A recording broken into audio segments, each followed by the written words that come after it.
Okay, welcome everybody. I'm going to try a little impromptu live stream because, as many of you know, Intellivision, some believe tomorrow is supposed to be making a long awaited announcement about the Amico. So I thought I would speculate a little bit. And also, if you've been a previous guest on the show and you want to join, go ahead and shoot me a message over on Twitter or through my Discord server, and I will share the link. This is impromptu. I haven't invited anybody in advance. I do see that Lucky Day is here and One Inch Bicep. So welcome to both of you. And let's see, Brody is here as well. So welcome to you as well. So we'll let some people come in the chat for a little bit, and I will start by sharing this. So let me find a little slide I want to show you. Have to find the tab. Let's go to the ship date goals. So I want to go over this. And so here, oh, Tony's here as well, and Adam. So welcome to all you guys. So here's the ship date goals as far as what Intellivision has told us. Now remember, originally back in October of last year, we were at 10/10/21. We were supposed to get the Amico. They canceled it early, and they said they were going to do everything in their power to ship out the Amicos by the end of 2021. And then on November 23rd, they gave an email ship date goal by the end of the year. So there was an email sent out November 23rd, and they said, hey, we're going to try and give you a ship date goal, not the Amico, by the end of 2021. And that never happened, of course. And then Republic investors, they had questions like, when's it coming out? Nick Richards would say, hey, about 30 days or so. And that was on January 10th. So 30 days from January 10th, you're looking at like February 10th, somewhere around that ballpark. So early February. Then Phil Adam, he's announced as a new CEO on a live stream, or he was, from what we found out, he's been a CEO for a while, but this is when he became public on a live stream on February 6, 2022. He, in that live stream, said mid to the end of February. Then on February 10th, he was on another live stream, and in that one, he left out the mid part. He said end of February, maybe March 1st. So they kept pushing this back, and of course, with the release states, they kept pushing that back as well. So let's see. Hero journalism is here. MSG is bad for you, but NSG is good for you. Thank you very much. And we'll just acknowledge some of the people who said hello. And yes, Lucky Day speculation is fun. And 1 inch, I agree. I don't like that they've had to borrow money. So that is what's going. That's kind of like the backdrop of it. And I do want to clear up before we get into this. I do want to clear up some misinformation. Right? This is all about misinformation. So let me share another screen with you. And this is from their offering details over at Start Engine, and it refers to cash on hand. So it says, how long will you be able to operate the company if you raise the minimum? Now, this was written on January 19th, according to the dates. And they said the minimum amount for a Start Engine CF offering is 10,000. Limiting the offering to this amount would most likely only be in case of raising funds through other sources. If no other sources of capital are raised, and if only the minimum is raised as part of the crowdfunding offering, the company would only have operating cash for 1 or 2 months. 1 or 2 months, they said. So there are some people who have brought up the fact that they only have enough cash to operate until July. That was if they raised their $10 million goal. Their $10 million goal was $5 million through Start Engine, and then it was another $5 million through outside resources. So if they haven't raised any of that and they don't have any other sources, and that means that we're coming up to that 1 to 2 months period where they are running out of money. So let's go ahead and let's remove this. And we're going to look at the Start Engine update. So let's go ahead and do that. So give me a second to switch to stop screens and share a new screen. I'm still getting used to how these screens are being shared with the StreamYard. So let's go to Intellivision Start Engine. So what's real interesting to me, first of all, their goal was 5 million. And you go to the top, and this is live right now, and I'll even refresh it. $58,000 and $1. 58,000. So that is just over 1%. that they have raised so far up until this point. And all the bonuses are done. And what's interesting to me, I don't know if it's just me, so someone in the chat can tell me if this happens to them as well. But if you go to the offering details, which everyone has been going through, you get an error code. So let me see if I can show that error code, because I have to remove this and then I have to add another screen. So let's stop that screen. Let's share the next one. And let's see, where is that code? This is the error message I get now when I try to click on the offering details tonight. I was going to go over it and I get this weird thing. So I'm not sure what this means. If anyone is more familiar with this stuff, yeah, yeah, but maybe you can explain that. But that's what's happened when when you click on the offering details. And then there's one more thing I want to get to, and then we can get to the fun speculation. And if there's anybody, I think I said it before, but just in case uh, I didn't make it clear. Oh, Gator Ooze is here. If Gator Ooze, if you want to come on, shoot me a link, either, or shoot me a message one way or the other, or let me know in the chat and I'll send you a message, because I haven't had you on yet, but you have done a lot of talking about this stuff. So would you like to come on the stream? Let me know in the chat and I will hook you up with the link and you can come on and we can talk about this some more. So you're one of the people who I've been hoping to talk to about this. So anyways, there is one more thing that I need to find. So hang on a second, because I'm juggling links here left and right. And let's look at the history of this. So this is over at King's Crowd. So let's add this to the screen. Sorry, all the clickety clicks that takes to get to there. Where is here it is. Okay, let's share this. So here we have a chart of what's going on with Intellivision. So the first day, according to King's Crowd, they raised $36,704. The second day, so you gained about 10,000, 11,000 in a day. Then you bumped up to 53, and then it kind of starts to flatten. And what's really interesting is, check this out, 215, they're at $58,468. So that was like 12 days ago. And look at just how flat it is. From then until now, they've actually lost money. And 1 day, 2 day, 3 day, 4 day, 5 days, they have stayed on the same situation. The same situation. So yeah, it could yeah, that link problem could be on my end. It may not have anything to do. So let's see. Can you send me a message on Twitter, Gatoros? If you can, that'd be great, and I will send you the link and you can join me. So glad I have no money invested in this. Feel sorry for those who do. Yeah, that's kind of like where I am. I feel bad for the people who have done that, who have invested into that. Let me see if I can find Gator on Twitter real quickly, and I'm going to get him to join me. This was a last second thing, so I didn't invite anybody. Let's see, there you are. So let's see. Doesn't say I can send you something, so I don't know. I'll get you a link. So hang in there to everybody. Oh, there we go. I think I just got you. I think you just did it. So let me go ahead and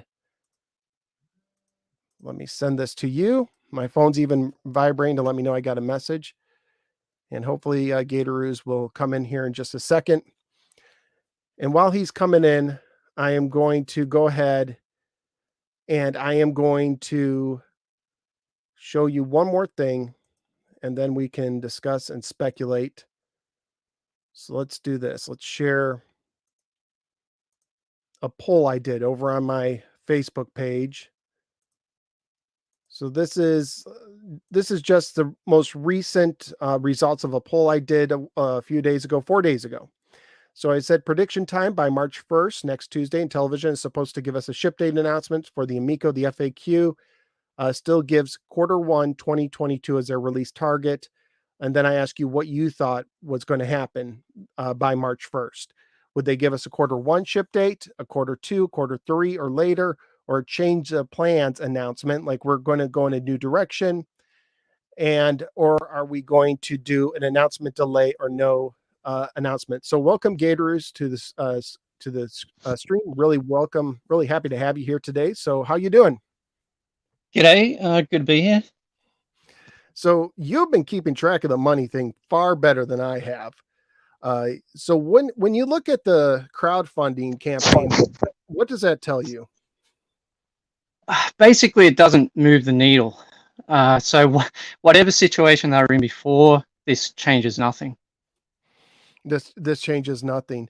So what is your thoughts as far as what their announcement is going to be? Well, let me ask you this. Do you think they're going to give an announcement by either tomorrow or March 1st? My gut feel is yes. I think it might actually be well, sometime in the week. I don't know if it'll be actually tomorrow. But I think they will give an announcement, and I think they will announce shipping. And you think they will announce shipping for what? For the founders, for all pre-orders, retail? If I was them, I'd be non-specific. They will announce founders, but I don't think they'll give a number of how many. And that leaves it open to, worst case, they can hand assemble 10 units, get them out the door. And that will kind of satisfy their promise. So do you think they would get all 2,600 founders out? No, definitely not. See, but the situation they're going to be in, they have to set up a production line. If they're looking at getting 2,600, they're not going to be able to hand assemble 2,600 and get those out. So to do that, they need an actual production line. And the big cost is the setup on the production line. Per unit, that's not as big a deal, but depending on the line, it could cost tens to hundreds of thousands to set that line up. Just from I don't know if actually, you can probably speculate that they don't have all the tooling done yet, because that's probably what's tied up in all the ARC money, is a lot of the tooling. And for those, and Genovi, if you want to join, shoot me a message, or Lucky on Twitter. If you want to join, you're free. You guys are another pair that I haven't been able to talk to, but I would love to be able to talk to. Yeah, because they said that there was like 1.3 or $4 million, right, tied up with ARC Electronics, and that basically we don't think we're getting it back. Right. And I heard Smash JT the other day say that Tommy told him that money's gone, in his words, that they didn't expect to get it back. Right, which, the speculation, because I heard Smash talking about that. I think it was the same stream. And he said that basically that Tommy told him that they were being held over a barrel for more money. Right. That they're being, but he was pressed and saying, well, do you think Tommy was telling the truth? And that's the trick, right? Is do you think, is Tommy telling the truth? Because there's been so much talk where it comes across as misleading or flat out lying when it comes to the things that we've been told right from the beginning. We've been told all these things, and they've constantly changed. The field goal posts are constantly moving, at least in my opinion, from my look at it. So it's really hard to, and there's times where it's like, I feel like you can catch Tommy in a lie when you just play his interview clips back to back. Yeah. Yes. And Tony, I think, sorry, go on. Oh, I was just going to say to Potion Sword Run or Geek Getaway, if you guys want to jump on, you're free to do so as well. Just send me a message through the Twitter, and we'll hook you up. But go ahead. Well, I take that as a face-saving excuse. What he told Smash. If the fault lied with Intellivision, he's not really going to admit that. I don't think that would be against his character, from what I've seen. So likely, I'm not going to say it's an outright lie. There could be a germ of truth there. For example, some of the chip prices may have gone up. And when Intellivision booked their lines, they might have booked ARC to procure some of those parts. And if in the interim those parts have gone up in price, then obviously that cost has to be passed back to Intellivision. So it's possible that happened. I severely doubt that ARC, because ARC's a reputable company. They do a lot of manufacturing. I severely doubt they would just out of the blue jack their prices up if they had a firm contract. It Right. just doesn't seem right. Right, because like they're based out of China, but they have American audit offices or factories or Right. whatever, an American presence, I should say. So if they did that to a company like Intellivision, that's bad for business, right? No one's going to want to do Exactly. money if you're like talking about $1 million contract and they're going to now double the price on you for no apparent reason. What do you Right. think? And if they, What do you think happened with ARC as far as why did it fall through? if they had just jacked the price up, I really don't think they would have kept the money. I think they would have refunded at least what was unspent. As to what probably happened, I've got a little bit of experience in a former company in doing production runs. My speculation would be that they had booked a certain time and a certain quantity, and really manufacturing quantity equals time. So basically a start date and how long the machines are going to run for, and Intellivision couldn't meet that date for whatever reason, whether they hadn't finalized their hardware, whether they had to make a small change for the the FCC certification.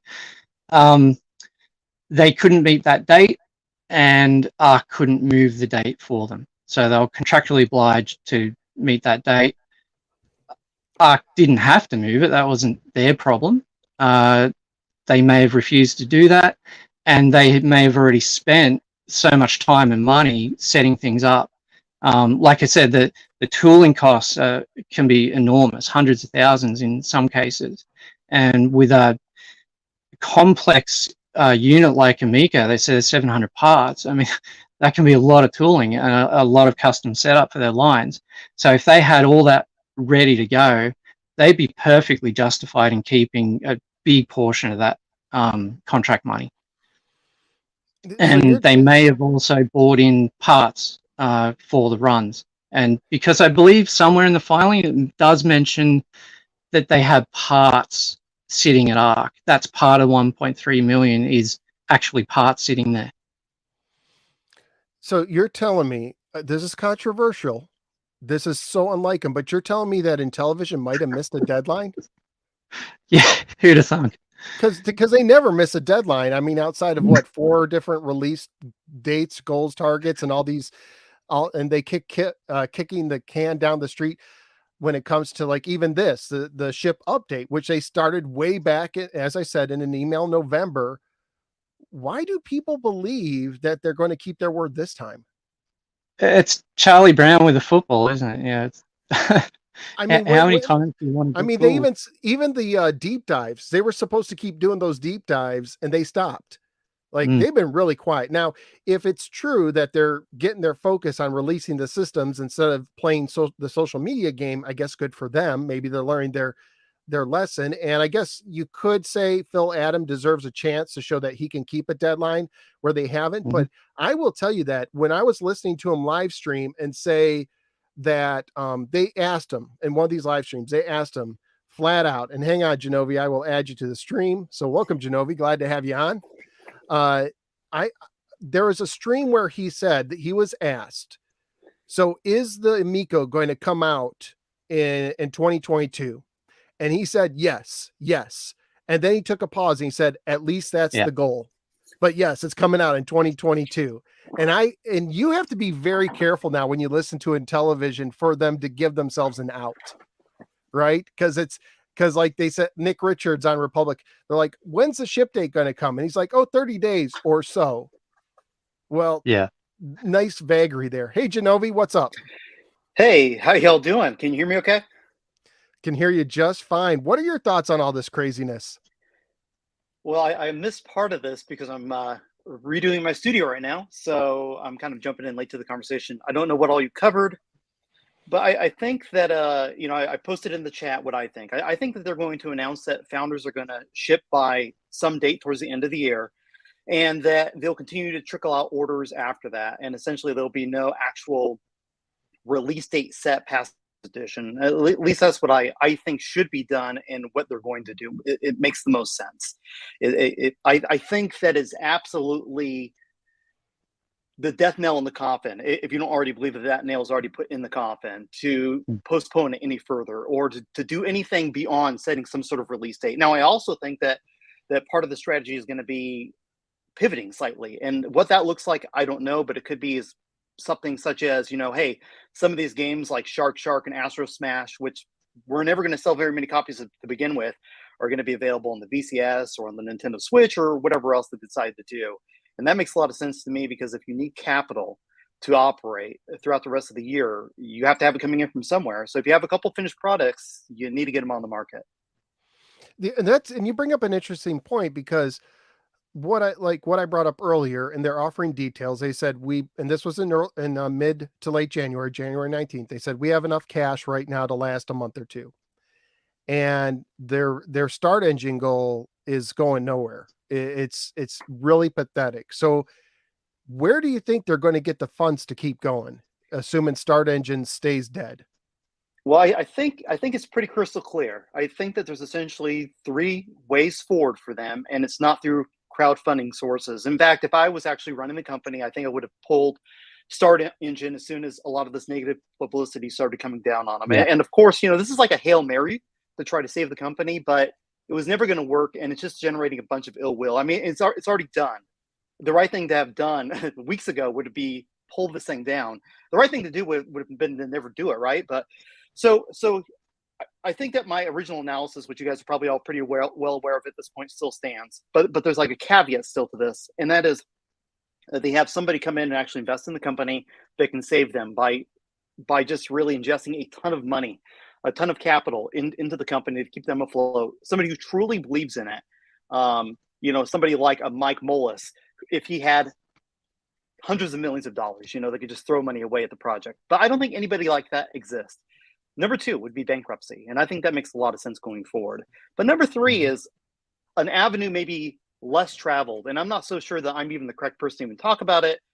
Thankfully, you have, I don't know exactly how to say your name. I know we have spoken through DMs. Is it Gatrus? Gatorus. Gatorus. Okay. So, and I know that Gatorus is a brilliant guy. He knows what he's talking about. Him, like myself, we run large businesses. We have probably a lot more knowledge than the average person that's kind of doing commentary on this type of deal, because we're actually operating on a much larger level with a lot of employees and kind of understand the demographics that go on behind the scenes with this type of business. But with the Gizmondo, I'm going to shift back to something that I know very well, and that's the Gizmondo. They were completely out of capital. In 2008, they came to terms with a manufacturer in China to develop the system, or to manufacture the system at no cost to the company for exclusive rights to distribution within certain regions. Now, that's something Intellivision could certainly do if they could find somebody who is willing to come on board in that capacity and has enough belief in what they are doing that it makes sense to say, hey, we'll go ahead and manufacture these at no cost for the exclusive rights, no upfront costs, I should say, for the exclusive rights to, China or maybe Europe or to Australia or wherever they deem fit. And that is definitely a way forward. So Lucky Day says we may even see a new majority stakeholder soon. And Skamico's breaking news: Soldier Boy has bought the Intellivision, of course. So Smash, welcome to the stream. Do you think we're going to have one big angel investor or a new majority stakeholder swoop in and save the day? No. Well, and first off, what's going on, guys? I saw Genovi on here, and Genovi and I go way back, and I don't think we've ever actually had Smash, a chat. Don't leave me as the only person showing my face on stream. I even put on a hat for this deal. Oh man, I I am in no condition to be shown right now. My phone is like almost dead on batteries, but there I am. Hey. Um, so I would say, like, I think I'm actually a good person to ask this to because I am an investor. For those that don't know, most do now, but I invested $10,000 into this thing when I was hook, line, and sinker sold on it. That was back when the world was their oyster and all the promise in the world for it. That that ship has sailed. So I couldn't imagine unless there were, like you said, like a super fan out there with just endless pockets for some reason that just wanted to make sure this thing succeeded out of stubbornness, not out of sound business mind. There would be no reason to do that. And I also wanted to add that I thought when I made my revelation personally and just came to terms with the situation and being realistic about it, I was in awe that they kept the start engine up. It speaks volumes to me at how dire the situation really is. If they there's have to get whatever they can to get capital in there, um, it's it's very I don't want to sound like negative Nancy. It's doomsday for this company, but they haven't shown that they're able to do it yet. So I guess as much as I love my time playing it, what have they shown they've been able to produce outside of cardboard boxes with NFTs supposedly, but we still can't confirm any of that functioning or anything. So I don't know. I just been more realistic about it. Because when I look at the start engine, I see desperation. When I look at them doing the campaign, because I don't think they wanted the offering details to get out. And that's why, they had the nice conversation with the secret Amico, Justice League about how to approach the offering details. Right. Let me ask you something, Smash. You were part of that Google Hangouts when they went through all the debt, like Sudesh's debt, the $100 per system, and all the debt. What did they say about that? Did they even touch on that, or did they gloss over it? I want to clarify that because Sagi seemed to throw that out there like I was a part of that call. I was not a part of that call. I had a one-on-one with Tommy before that. I was on a call with all of them when Tommy talked about how he was no longer going to be the CEO and how Phil Adam was taking over and all that. That's the call I was on. So she was mixing up that I was on both of those and that Okay. I went through it with all. I wasn't. Tommy called me and we had like God, it was a long call. It was like 2 hours or longer where we just went through the whole thing. And he just wanted to run it by me, like what I thought about it and how it sounded. And I mean, I was concerned. I was like, if this is something that you have to move forward with, like I said in my video, I'm like, it's pretty concerning. And I think people are going to point that out. So it doesn't matter how it looks and how you write these things. It's a bad look moving forward with this. And I also mentioned a couple like spelling errors and stuff throughout it while we were going through it. I'm like, man, did you have anyone look at this? Like, it's kind of an important document to have spelling errors littered throughout it too. So that was kind of it. Just little things like that, just little red So you flags. pointed out the spelling errors, but they didn't take care of them. Is that Nope, correct? they did not. They did not update anything. They just moved forward with it after that. So it was more. Tommy wasn't like I don't like to talk about my personal life, but I do a lot of writing personally. So that's kind of like what I do. So when I was going through it with them, I was like, man, there's some stuff that needs to be fixed here, and nothing got fixed on it. But I mean, that to me, that's in the grand scheme, that's minor. I mean, that's a big deal, but minor in the grand scheme of the other issues that were surrounding this project.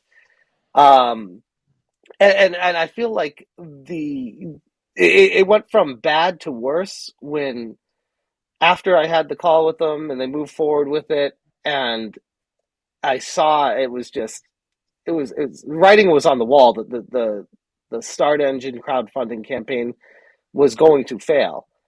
and that they kept it up. But then it got worse when I started seeing Nick Richard reply to people, and I'm just like face palming myself with the stuff he was saying.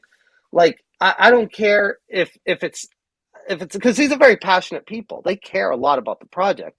So I don't want to make light of like, oh, they don't know what they're doing. No, I think the problem is their passion gets in the way of their business sense, and they're just like, oh, you're just a hater, and they're just so used to writing people off that they can come across to people as I'm better than you because I know better than you, and people are like, but you don't.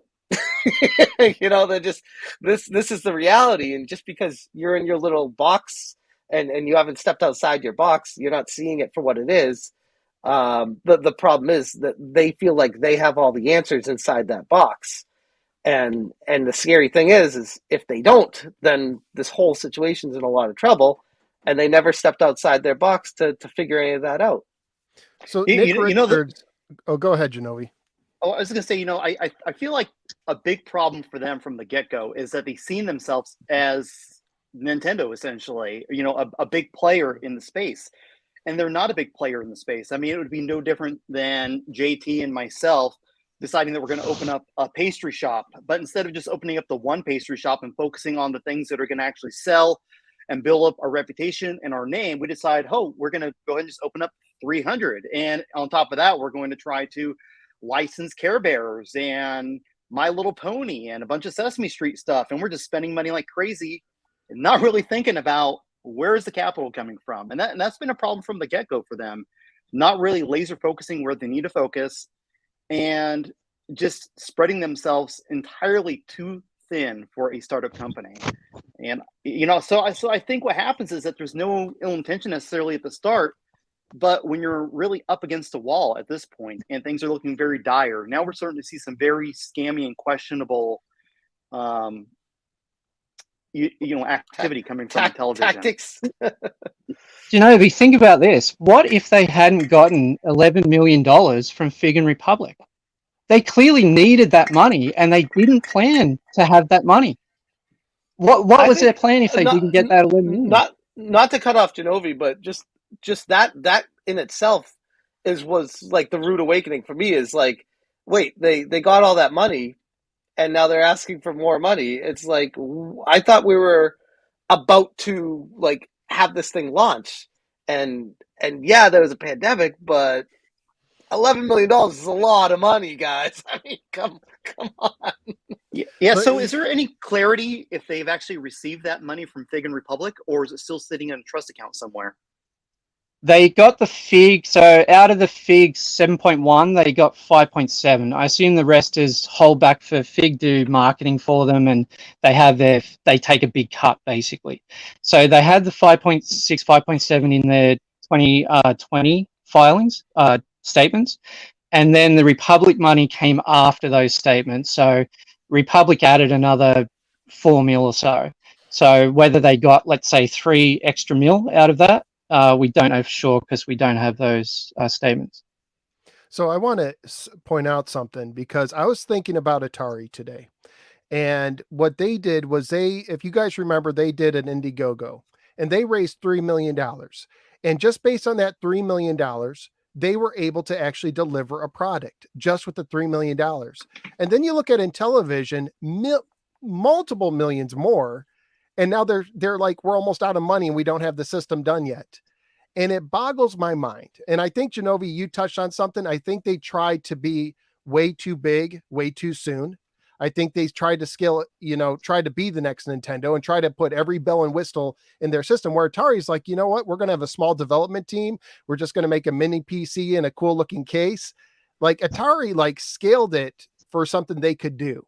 And I don't think Intellivision did. It almost, I hate to use the analogy over and over, but it feels like Homer's car to me. Let's cram everything into this thing. We have 600. We have 600 years of experience, yet they don't have a lot of experience actually making a video game system. They have. And no swear, you realize that you're really aging you and me, because I'm pretty sure that episode came out the late 80s. Oh, hold on, live on Fox. Hold on. I want the horn to play cucaracha. And you need a cup holder big enough for a super big gulp. I mean, that's right. Awesome. And you need to have the LEDs on the system. You have to have the touch screens. It's like, well, maybe there's a reason Nintendo doesn't do touch screens on their phone or on their system controllers anymore. Maybe there's a reason Sony and Xbox say, no, that's not a good idea at this day and age. But they did that. Touchscreens So, suck, man. Yeah, touchscreens really suck.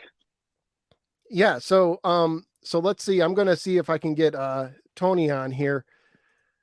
So Tony, while you're doing that, I see a question. Do I know anything about FCC compliance? I know that they were holding off on doing the FCC compliance because that's like once they get the approval for that, they can like move forward to make the consoles, and they didn't want to like do it, then make minor adjustments, and then do it again because it costs money. I think it's I don't want to throw a number out there, but I think it's probably 10 or 20 grand type thing to get that all shored up, and they don't want to just be throwing that around multiple times. So when I talked to Tommy about that, it wasn't what is that?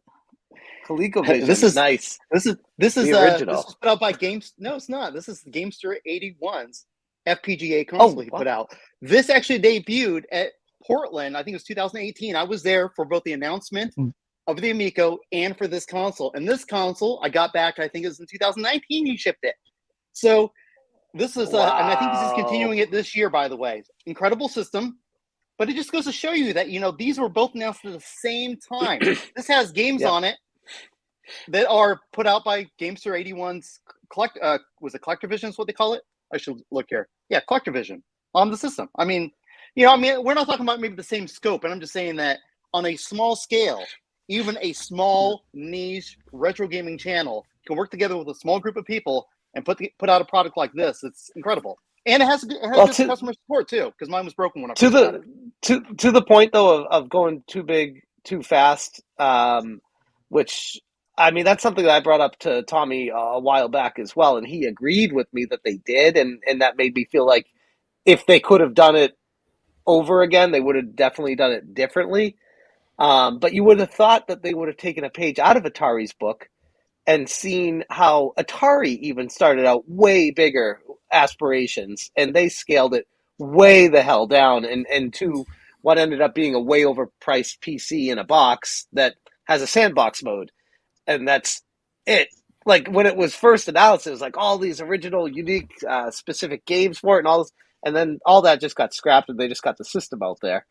And I feel like, I don't know if it was pride or cockiness or just too much confidence, but they put all their effort into making as many games all over the map all at once to make this as big as possible instead of focusing on getting the console out there and then making the games for it at that point.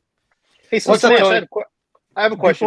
Before Tony, let me do something. I want to take a quick time out, and then Genovi, you can have the floor. But Tony's here, and before he gets into discussion, because this might turn into a huge deal, because Tony's always has good thoughts and questions. Gatoroos, you are like the independent person on this panel for me. Okay, if Intellivision comes out on March 1st and says we're closing up shop, we're going bankrupt, who would they blame the most? Tony, who's been on their case since day one, Genovi, who made this huge viral video that got 10,000 views overnight about the Intellivision Amico being dead, or Smash JT, the Intellivision investor who, turned heel? Oh, better not be me. I think out of the three, they would probably blame, personally, they would blame Tony, but honestly, it's Smash, Tony. You've done more damage to them in a practical sense, I believe. Not intentionally. Not intentionally. But I'm saying I agree with that. I'm just saying that if they blame me, I'm like, well, all I did was say this is what it feels like is happening. And if that's me being the fault of it, that's what I'm like. That's my fault for saying, wait a second, hold up. Because this has been a pattern to blame the haters, right? And I even see Nick Richards in the comments blaming haters for all their problems. It's all the haters' fault. It has nothing to do with the men behind the curtain. It's the haters' fault that they're bringing up this stuff. It's like if you just would have left us alone, we could have got people to invest in us and we'd be out. And it's just such a crazy thing. Genovi, what were you going to say? And then Tony, welcome to the stream. Yeah, so this is a question for Smash because he's played some of the games, and I was curious if you played any of the original games before playing these reimagined versions on the Amico. Because as I'm sitting here playing through like a bunch of 5200 games for an upcoming video, and I am comparing to like the Intellivision and the ColecoVision and the Atari 8-bit computers, it really got me thinking, looking back at some of this Amico footage, that the system isn't offering anything more than a graphical upgrade, and sometimes it's really not to the benefit of the game. Am I incorrect there? Is it really just the same game with a graphical facelift, like when we're looking at Moon Patrol? Because I mean, I've complained about this publicly quite a bit. I think the game kind of looks like hot garbage, but if I want to play Moon Patrol, the Vectrex has the best version, followed by the 5200, and that's exactly where I'm going to play them. And so I'm wondering, what would a system like the Amico really offer me if it's not offering something like the Atari Recharge series is offering with new modes, which it doesn't appear from any of the footage I've seen to be the case. I would say you are spot on, but that is also, you could make that argument for like what's different between Super Mario 3 and New Super Mario on Wii. Like that kind of stuff happens. There's additional power-ups and additional like characters you can select and stuff like that. So I mean, it's happened before other places, and I feel like they were trying to enhance the games in the same manner. But to your point, it worked with some better than others. Like Moon Patrol felt to me, felt very repetitive and redundant, like the same as it used to be. Whereas, and same kind of with Astro Smash 2, except cooler graphics. Although some of the explosions and stuff would kind of distract me from what was going on a little bit, which I mentioned to Tommy too. I was like, can you tone down some of those graphics? Because it's actually like getting in the way of being able to play the game and focus on what's happening. But not all the games felt like that. I felt like I'm trying to think of other ones I played that. Oh God, I can't even think of the name of it right now. It's Space Strikers.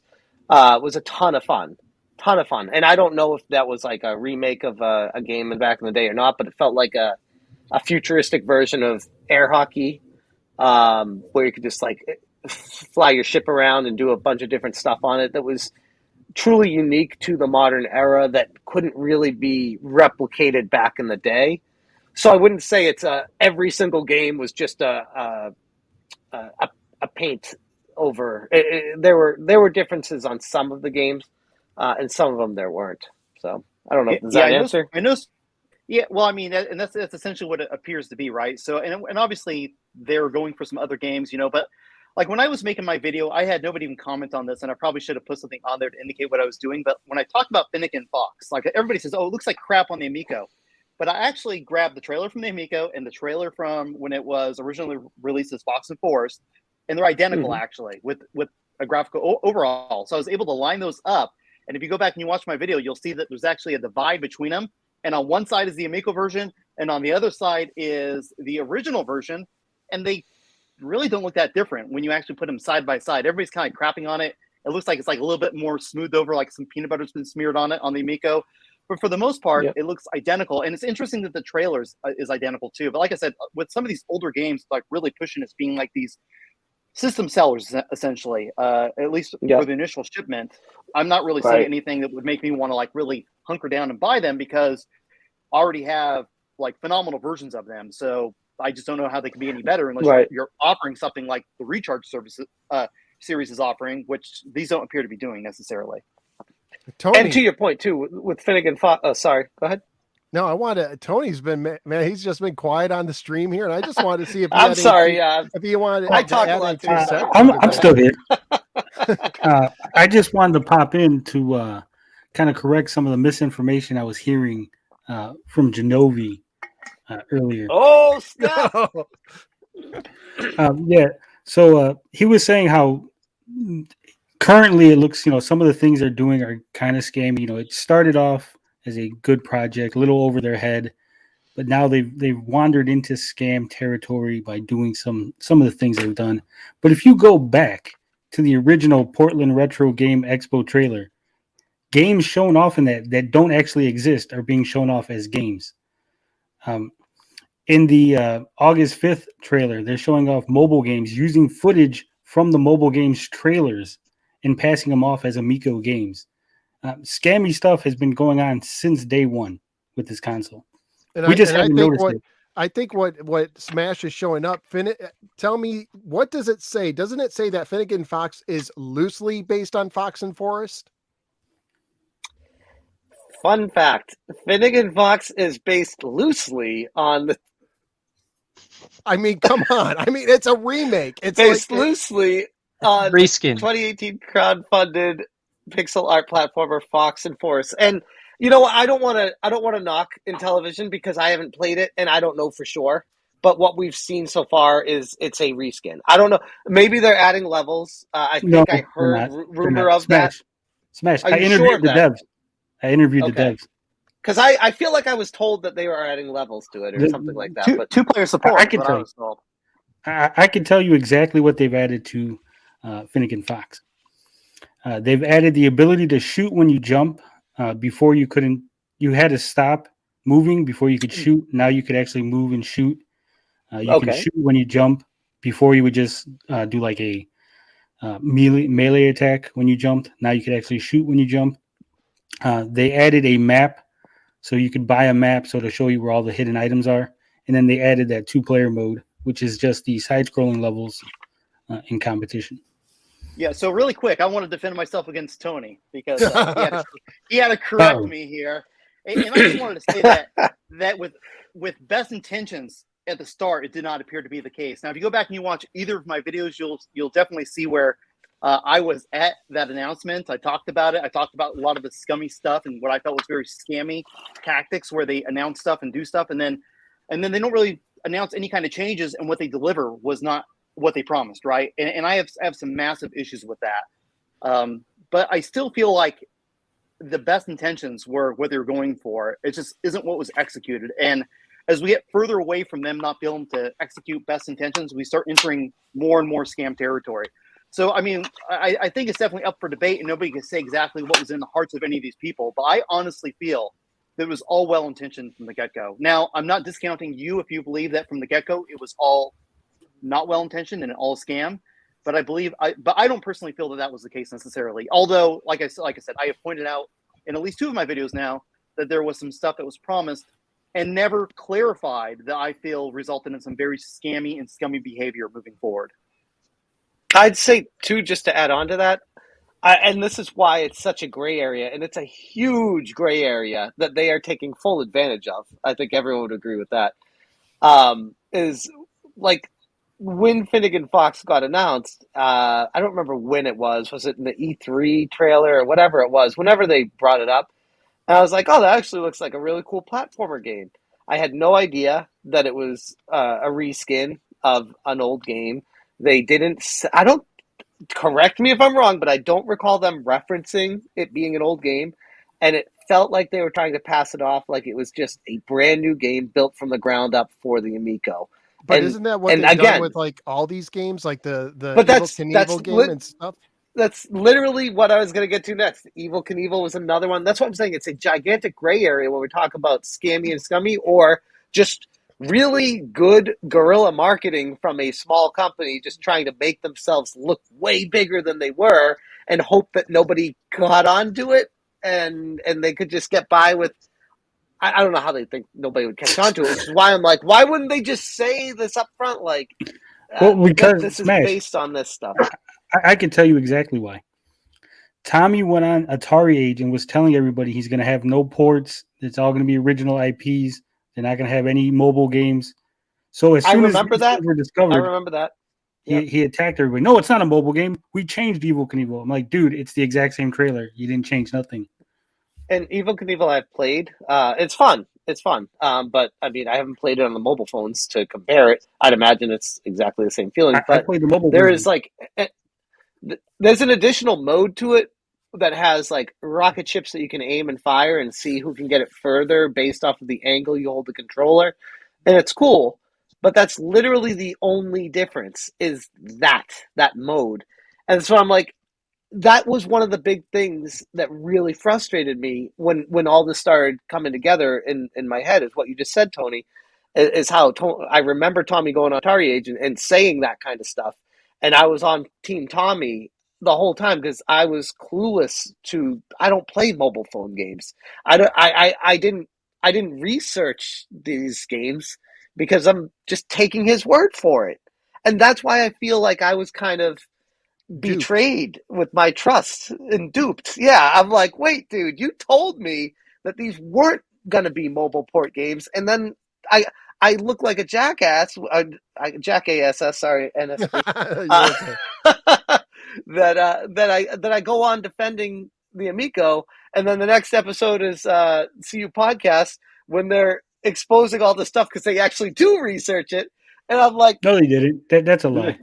They don't watched my research it. video. They watch Tony's show. Or sorry, when they listen to Tony or when they listen to other people, I count that as research. If you're watching someone else who does the research, that's still research. Like, I was not watching the hater videos, the haters.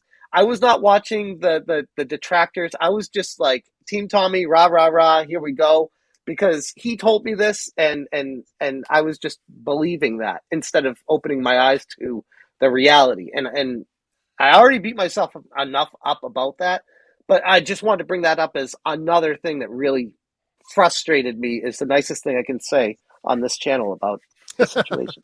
Well, let me ask real you this: quick, do you I guys got to think? defend myself from Genovi because Okay, defend yourself from Genovi, and then I have a question for y'all. I didn't go so- at you. What are you talking about? I just defended you here, man. So the thing is, you can have good intentions and still do scammy things, right? I mean, if you think that the that's end correct. justifies the means, then you're willing to do whatever it takes to get to that end. And so if Well, that's the Tommy problem, wanted right? to make a That- console and he had a good intention, Let that me becomes just the ask problem. you. That becomes the problem, right? Is that everything that was promised, and that's where I'm getting at. You know, from the get go, they never. If they would have actually came out there and just been completely transparent and continued to clarify, but that's never been the case. It's like their word is essentially no good. You can't trust anything they say because every time they've given their word about something, it turns out to be false, or really, what's the word I'm looking for? It's just I mean, ultimately, their word is just no good. That's the simplicity of it. Do you think Tommy was surprised by like that the internet, the retro gaming community would actually do research and call him on some of this stuff? yeah. Yeah, It's does he live in some bubble where with other things he's been I involved think with, I no think one held Tommy him accountable? I think Tommy's the kind of person that just is used to people agreeing with him, and I think he faces a lot of I disagree with that, challenge. Smash. I disagree Oh, with you, and I'll really? tell you why. Because Okay. we've dug up old posts from Tommy on forums where he's argued with people and he's told them things. No, you're wrong. This is why you're wrong, and blah blah blah blah. Remember the Smash Melee score 2.5? He lied about it for years that it didn't exist. He went on forums telling people they were liars. He knows people have checked on him and checked other things.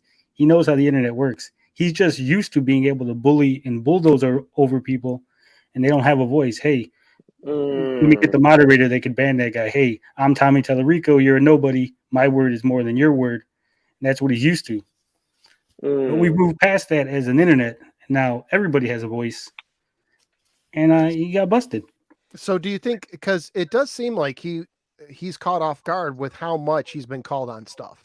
Like, well, we actually listened to what you said and actually didn't just take your word for it. We checked up on it. Oh, you hater. How dare you do that, right? And it does seem like, and Smash, you're an example of this. It does seem like at the beginning there was a game plan where if we find someone who disagrees with us, just send Tommy and he'll smooth things over. And he'll get them, he'll convince them that it's all good. And to their credit, it worked on a bunch of them. It's not just Smash. There was other people who said, I didn't like it, but then I talked to Tommy and now I see the light. Look at I think the prime example is Review Tech, like where he was all gung ho Team Tommy too, had the Intellivision sweatshirt. He was doing the interview, and some of the stuff Tommy said to him that we all know. Uh, I was watching it live, and I'm just like, oh, don't say that, Tommy. Oh, good God. Like, oh, that makes you look insane. And when Nick Richards was talking to you, Tony, there was a couple times in that interview where Nick seemed to have that attitude, like, I'm worried about what Tommy's going to do. Like, did you get that vibe from him when you were talking to him? Yeah, I definitely got the vibe that Nick was unsure that he could control Tommy, for lack of better words. That, you know, who knows what Tommy's going to say, that now I got to go behind him and smooth it over and figure out the financials. Because we asked him about the birthday thing, and he was like, "Well, I don't think we're going to do that because we can't afford to do that." I don't know why Tommy even said that. See, I didn't even hear that. I was just assuming the birthday thing was still on, and I'm like, I don't know how they're going to afford to do that, but cool. And I feel like that was one of the things that I could be wrong, but this is based off my memory, where Tommy just kind of like pulled it out of his butt while he's talking to someone in an interview. He's like, and we're going to do things like, I don't know, give you a free game on your birthday. And I'm just like, you can't just, words have meaning. You can't just say stuff. Like, Okay, does anybody know if I'm going to go on the Wayback Machine? Like, I think it was like E3 were giving away Earthworm Jim posters, and then they were doing during like the VIPs or something. They were going to do golden ticket giveaways where every month someone was going to win an Amico. Did anything come of any of those contests?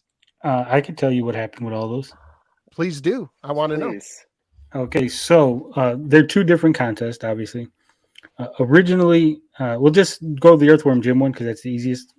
Tommy said that he contacted all the winners and that they didn't feel comfortable admitting that they won because all the haters would harass them online if they admitted they won. So they just quietly gave them their prizes. As for the golden ticket, that was an illegal sweepstakes, first off. Seriously, because sweepstakes in the U.S., the way they run, you have to have a no purchase necessary. You have to be able to send in like a postcard and say, "Hey, I want to get into the contest. No purchase necessary." Tommy was very adamant that you could only get in the contest if you bought items off the Intellivision store. Originally, it was going to be a weekly. It was like a monthly contest where they would announce 10 Amico winners up until the launch date, but something happened where they were like, well, we're going to stop doing that. We're just going to push it to the side. And then people kept asking, well, what's going on with the contest? What's going on with the contest? So finally, they're like, we're just going to pull 10 winners all together on this day, and that's who's going to win. And when that happened, when they announced they were going to pull the winners, I actually had somebody contact Intellivision and ask about the no purchase necessary. Say, hey, I want to get into contest. Who do I send a letter to? And they said, no, you can't. The contest ended a month ago. I said, well, how could the contest end a month ago if you're just pulling the winners? You just announced that the winners are going to be pulled, next month. Tony, is what Brennan Floss is saying accurate, or is he just cracking a joke here? Because it's pretty damn funny. He says, I did think it was weird when Tommy said he'd send a pizza roll to anyone who emailed him at that web zone. No, I didn't. That's not true. I don't remember that. Oh, you got the golden ticket. I got the golden ticket. And what have you won so far? 10 people supposedly won. And you could actually go online. It's like Intellivision.com/gold ticket. And you can see all the rules. But they never put that on the website for you to access. No one actually knew where the rules of the contest were. They never told anybody. They tried to keep it a secret. So much Super Nintendo, what's up, man? Yeah, I've never seen that before. What's up, Super Nintendo? So Oliver asked, and thank you for the super chat. What's the announcement? Are we still expecting something tomorrow? So just for people who are joining late, and I'll start with Tony because you haven't said your thoughts yet. We'll go around again. Do you expect an announcement tomorrow or the next day? And if so, what? So Tony, what do you expect? I expect an announcement on Wednesday saying that they're going to delay manufacturing to make it better, a la Coleco, and then just quietly never come out with an Amico. Delayed indefinitely.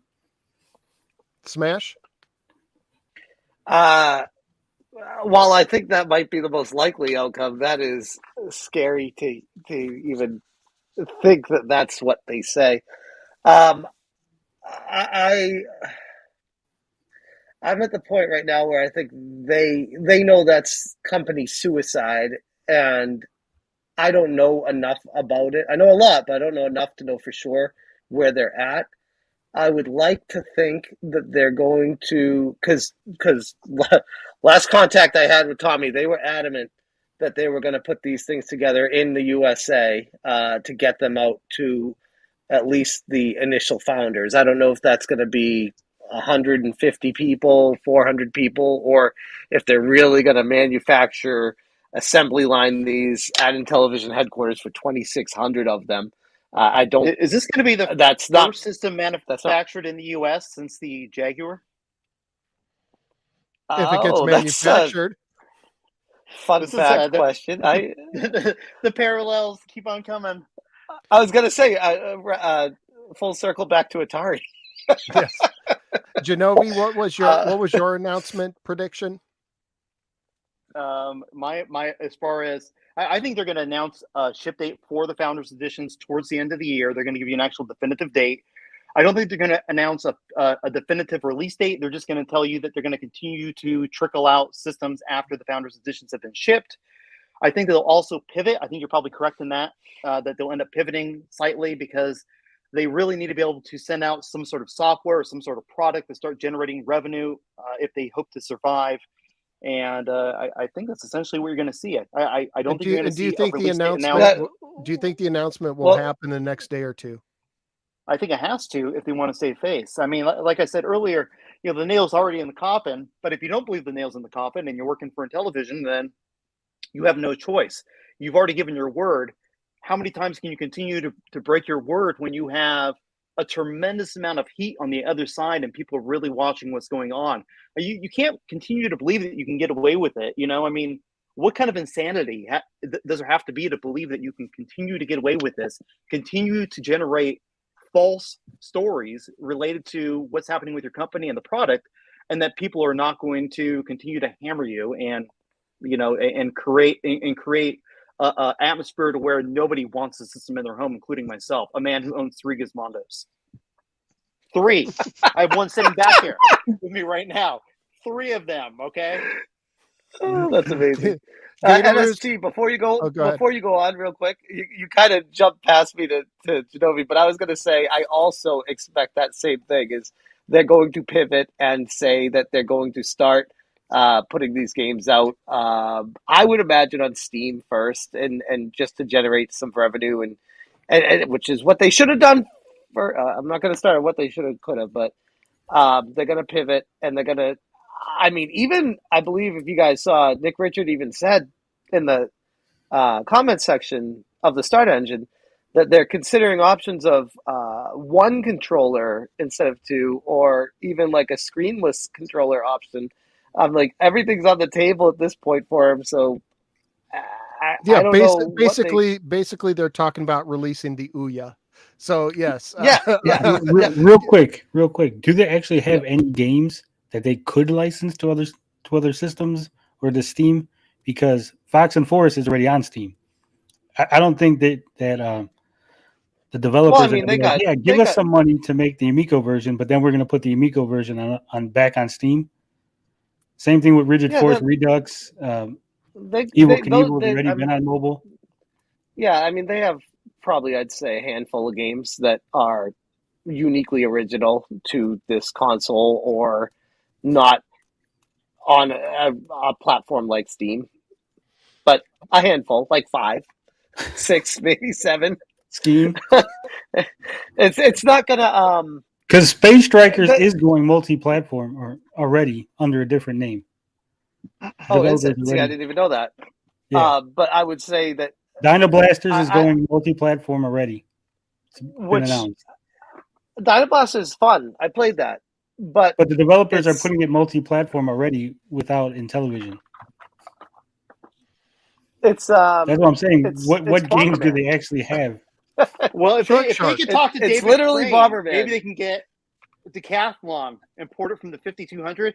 Decathlon reimagined for the Amico. For the Amico But on your just, mobile device. I mean, real quick, just to finish my thought on it is, they can port these over, but it's not going to be a revenue generator. It's not going to make much money. The whole point of these games was to help sell a system that had unique functionality on the controllers and including people and grouping them around the TV and stuff. So they're up a creek without a paddle here, and it's a really tough spot. The games won't make much money. Like, if they're going to chuck it on Steam or pretty much any of the stores, they'll lose 30% off the top to them. Then they're going to lose 25% to Fig. So already 55%'s gone. They said they had a revenue share with their developers of 50%. So we're down to like $2 a game or something that they'll actually get. If that. And that's if they're selling them for what, $10 each? Yeah. Well, if it's more than $10, they won't sell a single copy. I mean, realistically, when you look at the choice available on Steam, they'll sell one copy. DJC will at least buy one copy. Yeah. He'll buy 5 copies.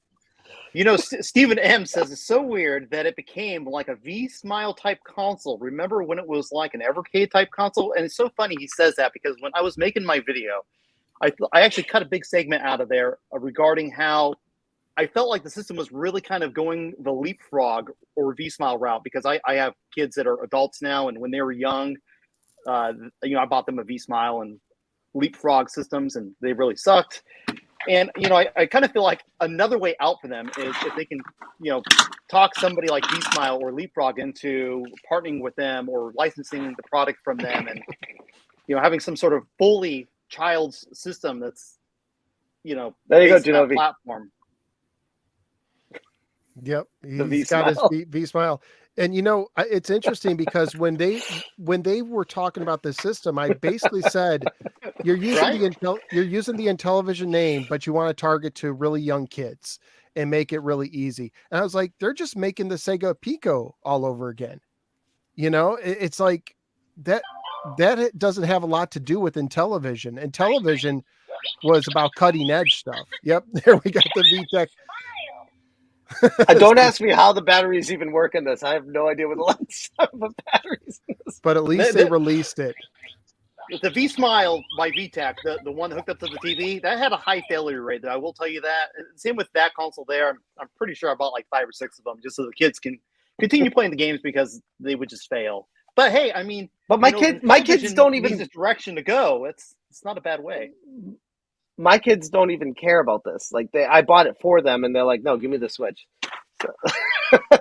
So my hope with the Intellivision was like a bridge between something that's too kiddie and something that's too grown up. Like, I wanted like that, and I thought that would have been a good like in between for them. But you're right.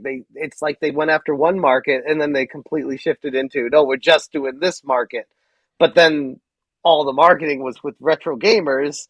But it was Tommy saying it's for soccer moms. It was all over the place. I don't know. I want to bring this up real quick. So this is currently right now live on their FAQ. It still says we are currently targeting the release of the Amico for the first quarter of 2022. I feel that's so dishonest. I feel like they know it's not going to be happening, yet they still have that up there. Does that bother anybody else? No, that bothers me, because that was when Tommy was talking to me about putting the FAQs out there. He was like, we need a stone-clad iron FAQ that has the facts, like where they can come here and get the answers that are 100% true. And it's like, you showed me that, and I'm like, that doesn't seem true. I'd love to be proven wrong, like I keep saying, but I don't know. This is where I think Intellivision doesn't realize they lose peoples when they send an email. Was it September or August of last year saying we're going to do everything we can to get the systems out by the end of the year, and then they quietly just ignore it. They never say anything. They just say, 30 days or so, we'll give you a ship date update. That to me is scummy. That to me, you lose your trust of your consumers. I just don't get it. It boggles my mind. They live in the land of make-believe. I don't know what to say. I mean, what are they thinking? Well, I think, like I said, the fact that the start engine is still live, it maybe I don't want to like make any assumptions. Maybe there's like a contract when you start a campaign, you can't stop it after it gets a certain amount of money or something. Maybe there's No, something like that involved. they actually have a thing where you can do an early exit from it. You just have to give 5 days notice. And Okay. then it doesn't end the campaign, but it pays out whatever's in there then. And then you can roll it on and set a new date beyond that. Okay. So I mean, maybe if they did that, that would be admitting defeat, and the next move would be to announce that they're going bankrupt. So maybe they can't do that. So let's talk. Tony would definitely be a more educated person in this regard, I'm sure, than I would. But I read an article like maybe a week or two ago talking about how the chip shortage isn't really a chip shortage. There's been more microprocessors and more chips produced in 2021 than there was in 2020 or 2019 or 2018. It's the most produced ever in the history of the world, essentially, in 2021. There's a massive demand for all this stuff because consumers are purchasing crap like crazy and they just can't keep up with the market. So it's not a chip shortage necessarily. I mean, you have a company that's essentially been kind of plotting out the production of a system for this period of time. It feels very disingenuous to continue to blame COVID and the chip shortage. But I mean, these are things I'm kind of like rehashing for my video here. But it's I think that it's a pretty definitively been answered that this is internal issues, and it's very convenient to blame the pandemic when the pandemic really has little to nothing to do with any of these problems. That's true, but you've got to remember. Go ahead, Jeff. Smash. Go ahead. I was just going to say, can I pile on to when Tony answers, is if Tony's done any research on the chips available for the comparable CPU and RAM functionality that leaked on it, how much those are going for now. But when you get a chance. But go ahead, Gatoroo, sorry. I was just going to say, you've got to remember the chips in question are not top-of-the-range modern chips. They're not the chips that are getting poured out millions at a time. These are probably going to be custom runs of obsolete chips. Yep. Yeah, basically what you're saying is they waited too long to build it. That now what they were going to use, like they were shopping, for lack of a better phrase, they were shopping in the clearance bin, and now the clearance bin is empty, and they based it on the clearance bin. And now it's like when you have a car, there comes a point where buying parts for the car, they become obsolete. They're harder to get. And now they become more expensive. Basically what you're telling me is that's what happens is they based it on obsolete, cheap stuff. And now that cheap stuff is not as easy to find cheap anymore. Yeah. And the irony is if they were getting better chips, they would be cheaper and easier to get. And so what I hear you say there is if they actually used more modern chips, it could be cheaper. Absolutely. That way. I mean, it's supply and demand, right? So if there's a massive supply of a modern chip that's getting churned out by millions, it's cheaper than a custom run of 1,000 of these obsolete chips. Yep. That's just fascinating to say. Tony, did you have any information on the chip shortage being a real deal? The chip shortage for Intellivision is a real deal, but not in the way that they're presenting it. Like everybody said, they're not using top of the line chips. They picked a chip that was already outdated. It was something that was getting produced. When COVID hit, what ended up happening is a lot of companies stopped producing their older chips because car manufacturers and stuff, they started to say, well, we're going to put a pause on our orders at the very beginning of COVID. They said, we're going to pause our orders. So when they did that, the chip manufacturer said, well, we could start phasing out these old chips, get the new ones ready, so we can start running the newer 2021, 2022 chips for the companies when the orders start coming back in. So what ended up happening is the chip they picked, they stopped producing it. Luckily, they were able to get some real big company needed those chips. They convinced the manufacturer to open up a line and run some chips. And Intellivision was able to piggyback off of that and say, hey, you got them to run some chips, run like an extra 100,000 for us, and we'll buy those chips from you. So they were able to get some chips initially, but they were going to change them going forward. Then everything else happened, and they just got no money. So it's interesting that Nick Richards has been, we talked about this a little bit earlier, but I want to focus on it for a second. He's been talking in the Start Engine comments about pivoting, which they never said before, but Smash brought up what someone called the Slim Amico, the Amico Slim, where there's no LED lights, one controller, maybe even no screen.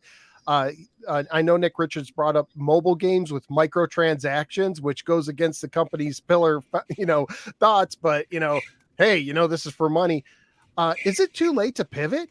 Can you really make a slim system out of the blue? Can you really that quickly switch the games over to something profitable on Steam and on Apple? No. I mean, well, that's kind of twofold. I think it's really not depending. A lot depends on the financial situation, which is the biggest question, the elephant in the room that nobody can answer right now for sure. We all can assume. But if they're able to pivot and put together a console, like if they haven't made anything yet, then they don't have any nothing. They haven't done anything to lose money on making them, or at least starting to make them. If they have the parts that could go into the Slim already, then really it's just a form factor that needs to be adjusted and sell it like Genovi said, like the Ouya, where it's just like a box and you connect your phone to it. And honestly, that would probably make the most sense at this point. And I know that's crazy to say. The whole marketing, the point of it, the what they were pushing on people is the ease of use and the controller and how it functions directly with it. But it's like, yeah, but phones already work with the operating system, and they already have those little suction cups that you can connect to the phones that come with the system. So just a box, and as Blizzard would say, you got a cell phone, right? Like everyone's got a phone, so you just connect that to the box, and you're But off. is it a real pivot, Smash? That's Well, what I that's the want. thing. I think the pivot is for an audience of one. It's for this theoretical angel investor. That's the only person they care about. So the pivot's merely a paper pivot to say to them, something's changed. Because the investor's going to come and say, look, what's changed? You've Yeah, been 2 years with no progress. You clearly can't make a profit on this. So they'll present this new plan. We'll have a slimline model that's going to bring our production costs down by 30%, which means now our profit margin's this. And same with the microtransactions, whatever. They'll use their 3 billion stats and say, we're going to generate 20 million from Steam. We're going to generate 10 million from iOS, et cetera, and that's who it's for, to get that next chunk of money in. Gators, they counted 8 billion people are gamers, but they were only counting planet Earth. So you just think you gotta think bigger. You gotta think way bigger. Well, like Gatoroo is I've saying, heard all day. I love that. like Gatoroo is saying, none of that is actually put in their perspectives, right? Yeah. They haven't added any amendments to the filings. They didn't put anything in the sales pitch on Start Engine to say, hey, by the way, we're doing this extra other things. Only in the comments section is Nick Richards talking about a pivot. So is it even a real pivot? Or is it just like Gatoroo saying they're just trying to fish for an investor? Look, we got a plan. Don't worry. Give us money. We got a plan. And the fact is I don't think the investor's out there. I know some people think that there is one last angel investor. Keemstar's out there. Don't worry. but who is out there that is actually educated when it comes to investing and has the money? Who's out there that's going to look at this and say, yeah, this is a good idea? Because I am not a big time investor at all. I don't claim to be a professional, but my thoughts would be, if there's something you really like about what Intellivision is doing, why not just wait for them to go bankrupt and buy it then?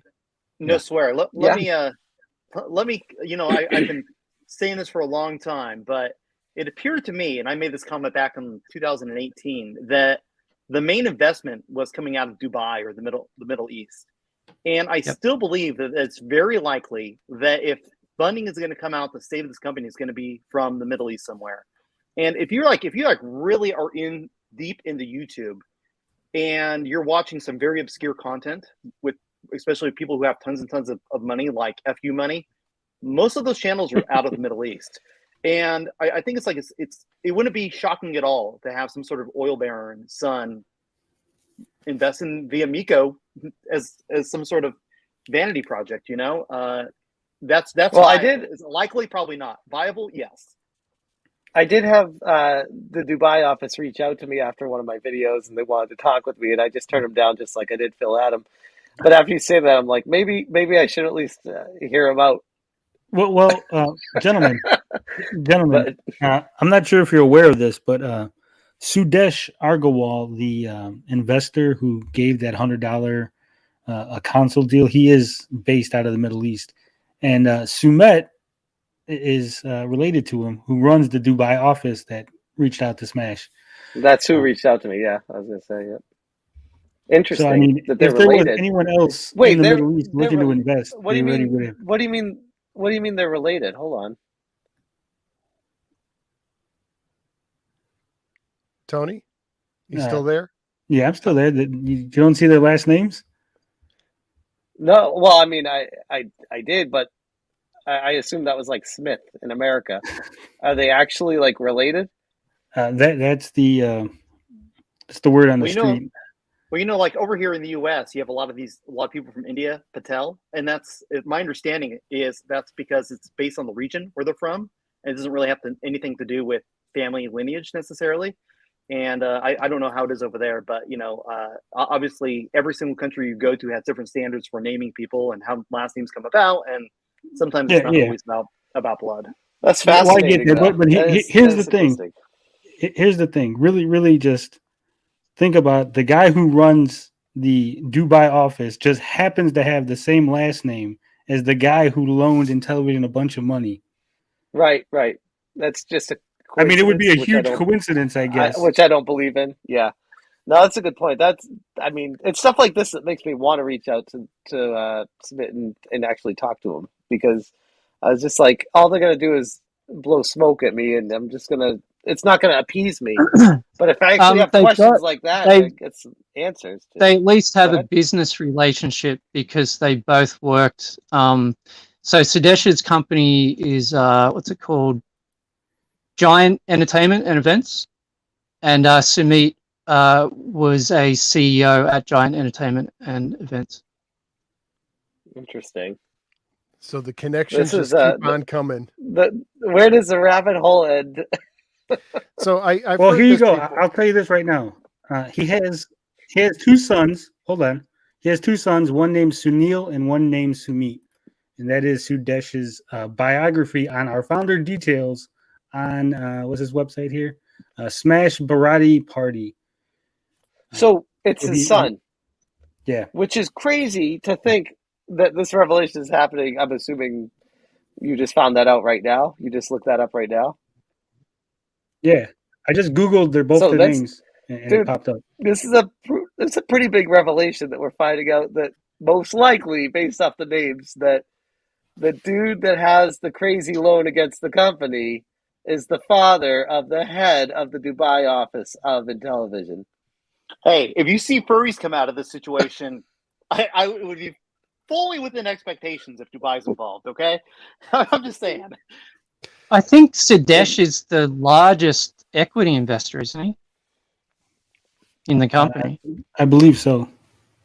He definitely got the best deal, the $100 a pop per system. So he's definitely. So Lucky Day brought up Dave Perry, who we know is loaded. He has money. Sudesh has money. So here's my question to y'all. So first of all, one, if they had these guys willing to give this money and bail out the company, why would they need to go to Start Engine? Or two, if they went to Start Engine to say, hey, let's see if we could get the money here first, but if not, don't worry, we'll be your safety net. Would they have second thoughts now after seeing how bad the Start Engine campaign went? Well, Dave Perry's been there from the beginning, so if that safety net was there, I don't know why that hasn't been unleashed. Well, I think they've gone to the well too many times, because they've gone back to Perry and others for multiple loans over the last 2-3 years. So, that purse has got to be drawn tight at some point. Yeah, that's true. Real quick, Smash. Do you know when the Dubai office opened up? Because I don't think that was a thing at the very beginning. I don't know the exact date. I don't think it was at the very beginning, like you said, but I don't think it was too far after the very beginning. I think it was probably a few months, maybe 6 months, if I had to guess, but I don't know for sure. I remember them having it pretty early on because I remember looking and Yeah, being like, it wasn't. I was like, what It startup was company has like 5 offices around the world? right, right. That's Well, why I was saying it here's wasn't why too I long asked. after.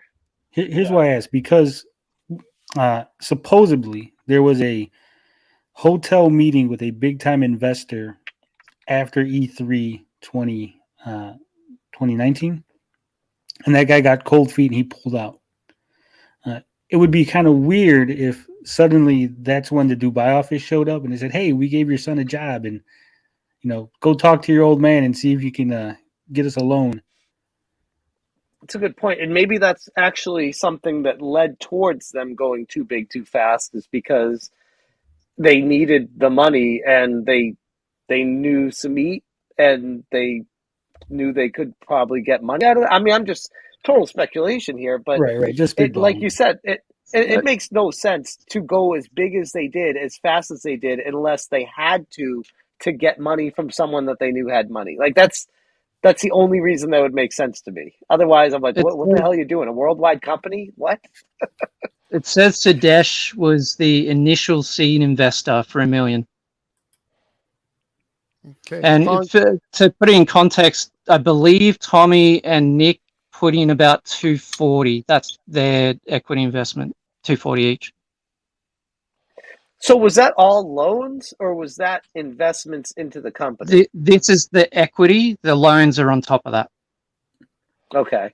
Because I was going to say, Tommy did tell me he's put quite a bit of money into the project. And then I heard all that about the loans. And I'm like, wait, was that all loans? And it sounds like it wasn't. It sounds like they put loans on top of putting a lot of their own money to front, which was one of the Yeah. reasons why I felt confident with it. It's like these guys are putting their money where their mouth is.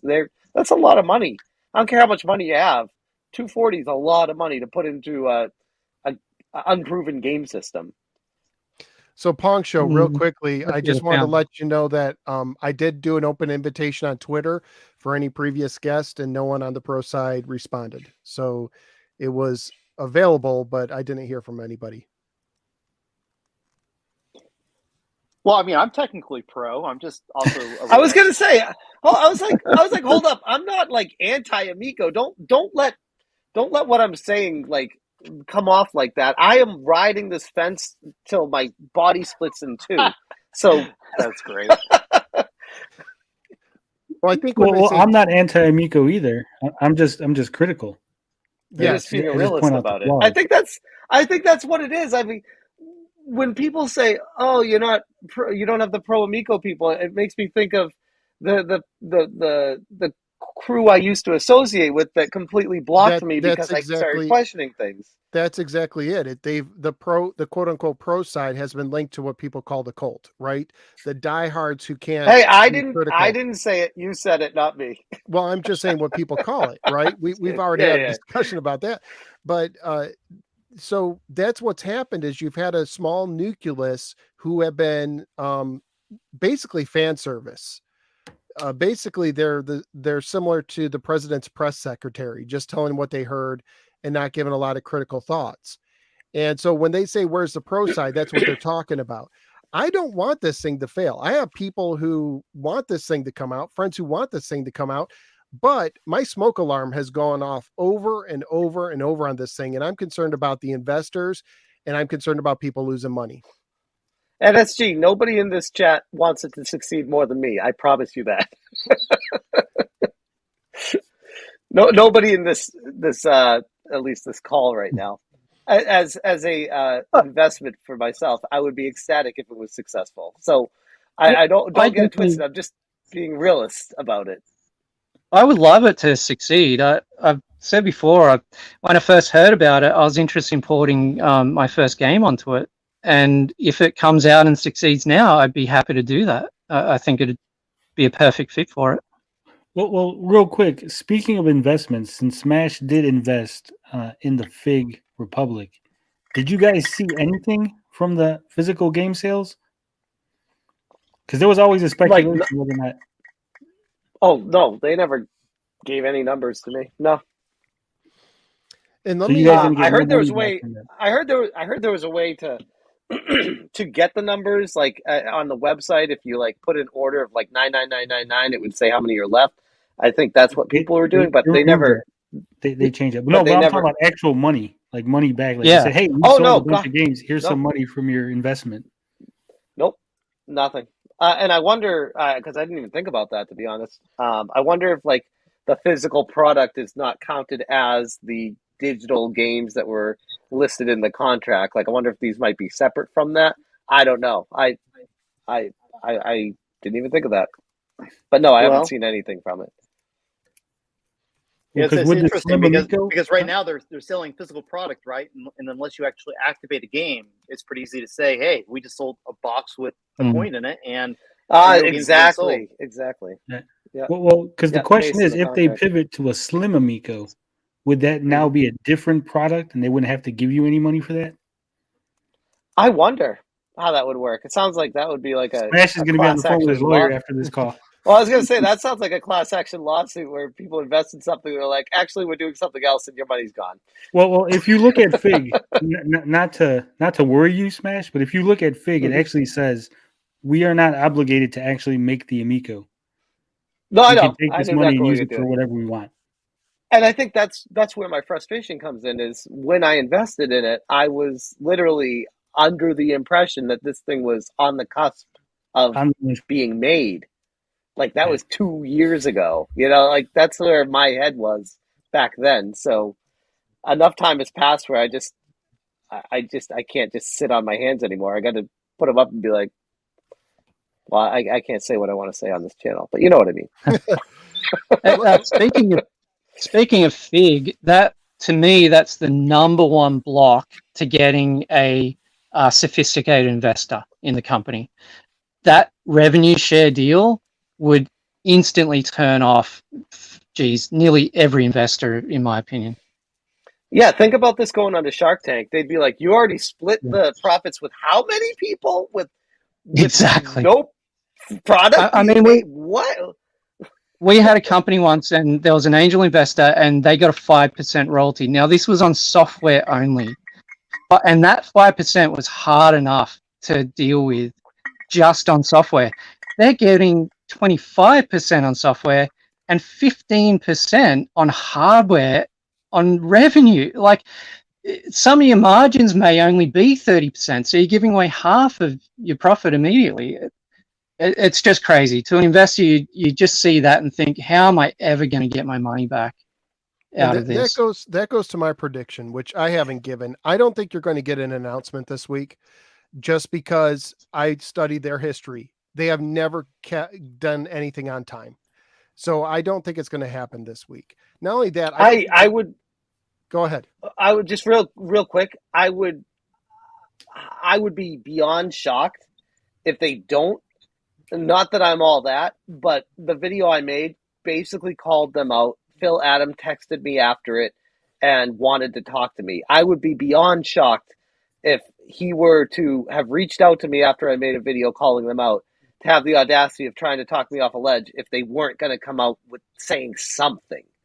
But that's just my gut feelings. You're right. They haven't done anything to lead you to believe otherwise, but anyway, go on. Sorry. Because I'm just looking at their history. They've kicked the can down the road every single time.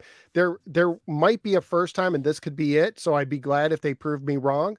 But I would be shocked if there's an announcement tomorrow, because I hear all the pro side saying, like, or the mega pro side, whatever you want to call them, saying, hey, end of the month is here. We're going to get the announcement tomorrow. And Phil Adam on a stream actually said maybe March 1st. He actually slipped that in, that it might be March 1st. And I don't know if you saw the very beginning of the stream, JT, where I was going over what they said in the past, but basically they have gone, I'm going to read it from my picture on my side. on email goal on November 23rd that they would give a ship date at the end of 2021. Nick Richards on January 10th said 30 days or so to an investor. Phil Adam on a live stream on February 6th said mid to end February. Then 4 days later on the 10th, he gets rid of the mid and says end of February, maybe March 1st. Every time you talk to them, it got later and later and later. So I don't think you're going to get it tomorrow. I don't think you're going to get it on March 1st. They could prove me wrong, but answer me this. If they're losing money on every single system they make, and if they are in very bad financial situation, why would they go into even a greater financial situation to try to crank out a few systems before pivoting or declaring bankruptcy? I would say, well, real quick, my quick answer to that would be to because I agree, 100% agree.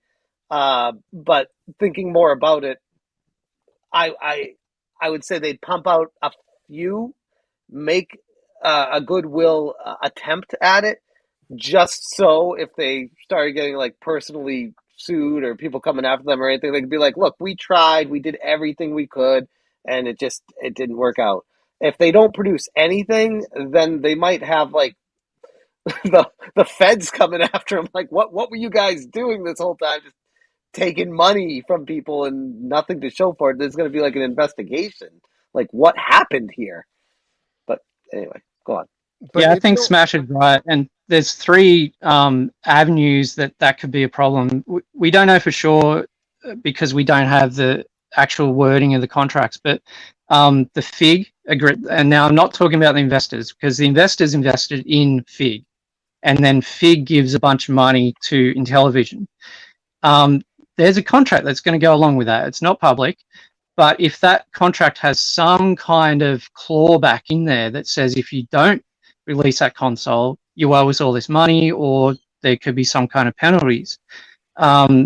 So that's number one. Number two is the Bavarian government, if they had some kind of similar thing that said if these games never get released, there's some kind of clawback mechanism. And the third one is the physical games. They sold people games, and if there's no console to play them on, surely there's a cause of action there. No, you're wrong. You're wrong, Gatoros. On the website, it literally says we're not selling you games.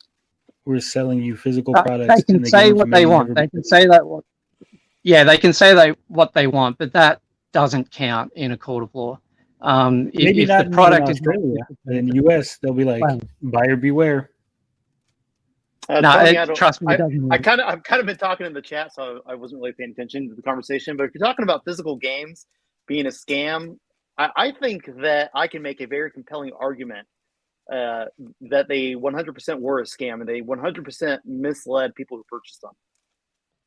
I think you got a case there, because what did these people hear before they bought those games? They heard that they were going to do everything they could to release the system by the end of the year.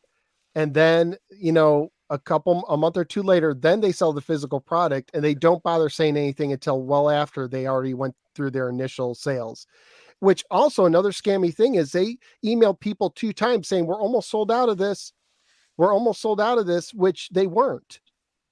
That or the sales just stopped on a dime, right? Because how can you be almost sold out of it and not sell out in the next month or two? It would be fascinating to see how many physical product games they still had in a box when they announced that. The ultimate question, right? I mean, I really ask myself this on a regular basis. Should I go in there and order another set of these just so I have them for a future video 5 or 10 years down the road? Or should I wait until they pop up on eBay like some of the other stuff does and they're going for pennies? Everybody thinks they're going to get rich off an Amico, but here's the reality of the situation. If you order one and 25 or 50,000 get manufactured, they're not going to be worth anything. They're just not. Right. If a few hundred get manufactured or a couple thousand get manufactured, kind of like, was it the ZX Spectrum Vega handheld? My friend Larry Bundy has one, and he used to cut cheese with it. You ever seen that video? Those are worth a lot of money because they pretty much handmade those, and only a few hundred ever got produced. So if the Amico is in that territory, they'll be worth money.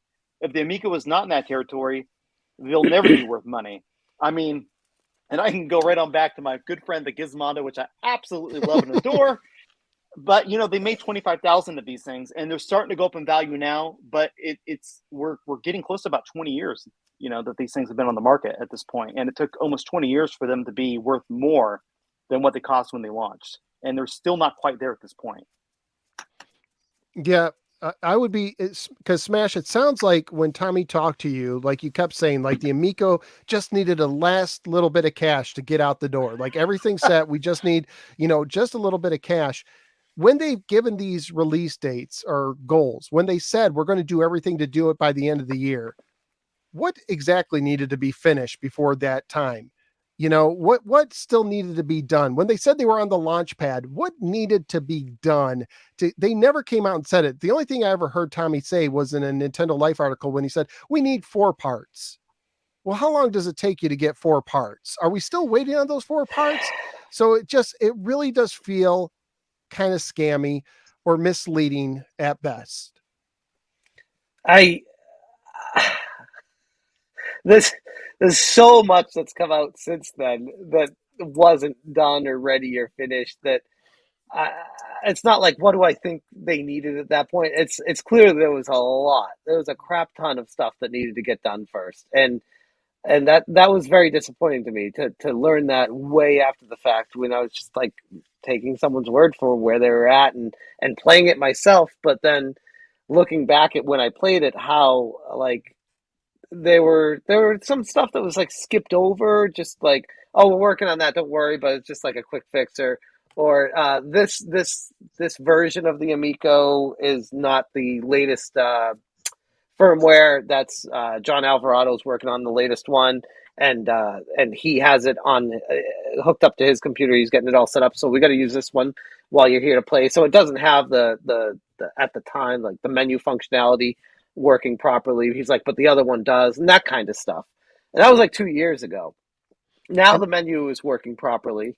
Now, but then you see like the settings screen has all gears for all the options instead of different pictures of different stuff. It's all the same icon as like a generic placeholder. I'm like, that's still not ready, and it's like, that's such a simple little thing. Like, you should have a different icon for all those things, and you don't. So it's stuff like that where it's like, I think they bit off more than they can chew, and every time they started something, it was like a huge endeavor instead of just let's just go in and do this. It would take months to do any task that they needed. I want to pick up. We'll wrap up real soon. I know this has been going on for a while, so thank you guys all for being great guests. 2 bits of misinformation I want to clear up. One, I've heard some people say that some of these Fig, Republic, Fundable, and now Start Engine, some of them say it's not really crowdfunding sites. Every one of those sites uses the word crowdfunding to define themselves. Every one of them says it. I don't know another company that's done more than 2 fundings on a single product, much less 4. If anyone could tell me one that's done it, I'd be fascinated to learn about it. But here's the other thing. People have said, I've played the Amico. I went there and I played the Amico. You played a version of the Amico. You played a prototype or a work in progress. No one that I know of has played a retail, everything that's on the board that's what's going to be shipped, a retail version or a final prototype of the Amico, as far as I know. So that's my misinformation I'm clearing up. No one has played a finished Amico yet. Go ahead and tell me I'm wrong, or comment however you will. I can't tell you you're wrong, because when I played it, that was what I said in my video. I'm like, what was inside of that? And I can't trust what they say, because what have they told us that has been the truth? So yeah, I agree. I'd be very curious to hear what advice you all would give to Intellivision about the Amico going forward. For me, I think if I had to give them advice, I would say, get it to a point to where it's functional and ship it, and then work on completing the operating system and push through updates. As long as it's functional. But it is functional. It doesn't have to be perfect. Ship it. That's why I'm so frustrated. They're literally at that point right now. We like I got the Retro Tink, which sat here for like over a year at my house. I finally just hooked it up this week. I took down my FrameMeister, and it was like version 1, and they're up to like version 2 point something, pushing updates every month. And from when I plugged it in, it was like at version 1 to the update, it's completely different. It just blows my mind. But when you have something sitting on the shelf for over a year, that's going to happen, right? And Intellivision can do that. If they have games ready and an operating system that plays the games, it doesn't have to look pretty. It can have a bunch of placeholders in it.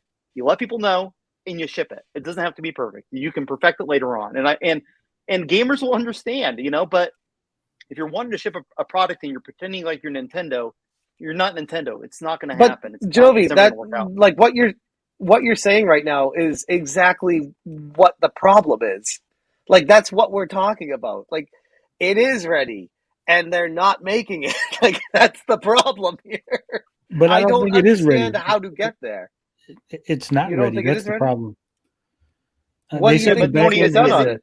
Tony, is it not ready by their standards or by any standards? Like, is it not acceptable by any standards? I understand, like, there's a lot of questionable things and questionable design decisions and stuff, but does that really keep it from going out into the wild and performing as it's supposed to perform?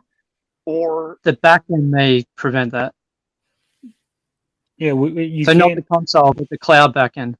Right. Plus, Yeah, some of the that's games a big issue. aren't finished. Moon Patrol's 2-player mode is not finished. 100%. They already admitted that it wasn't finished. Saggy said she played it. She Is wasn't that a supposed backend? to. Moon Patrol? Yeah. Don't think so. No, it can't be, because it's No. a physical product. It's But a the thing is, if it's physical, but the physical are supposed to be available day one, according to some of the comments. I know that Oh, what they good say point. doesn't mean But it. they could they could go Pivot. back on that. That's not a huge deal. Yeah, Yeah, pivot I on mean, that one. Yeah, but it's a for good me, point. It's a good point that someone made. If the back end's not finished, how could they do a firmware update? well, that's where the Right. focus really needs to be, right? Is or you can do what something like RetroTink does, where you have them where they're online compatible, and maybe they're not online. And so when you're pushing through some of these first updates, it needs to be done through a USB cord or something. I mean, it's not necessarily uncommon that you're setting up. The family friendly You, grandma's you, gonna you, be great with it. you joke about it, but I'm saying that you want to have that back end online by the time you start shipping through GameStop. But I mean, at some point you have to get them in people's hands, though, right? You can't just keep on pushing the ball down the road. Well, how about this? If you want an actual advice, I would advise that they send out an email to founders and let them know that, hey, the founders edition are going to be special because they're not going to be online. They're going to be plug and plays, 2,600 plug and plays out in the wild. It is what it is. You get what you get. Dude, if that happens, it's over. Like, it's I don't think it's a bad idea. I really don't think it's a bad idea to just get something out. But like I said, I think it's a real possibility. You can still have network capabilities built into the system and just have it all offline for when it ships, and then you'll have to do updates through your computer or through an SD card. I mean, I don't think it's unreasonable necessarily. That's true. And, For the initial founders, they'll be able to figure that stuff out. Grandma's not getting a founders edition, so she doesn't have to worry about that. I mean, you're talking like diehards like myself. I'm assuming like Lucky Day and some of these other guys that are talking about having founders editions in pre-order, if he's at all interested in playing the system and not just reselling them.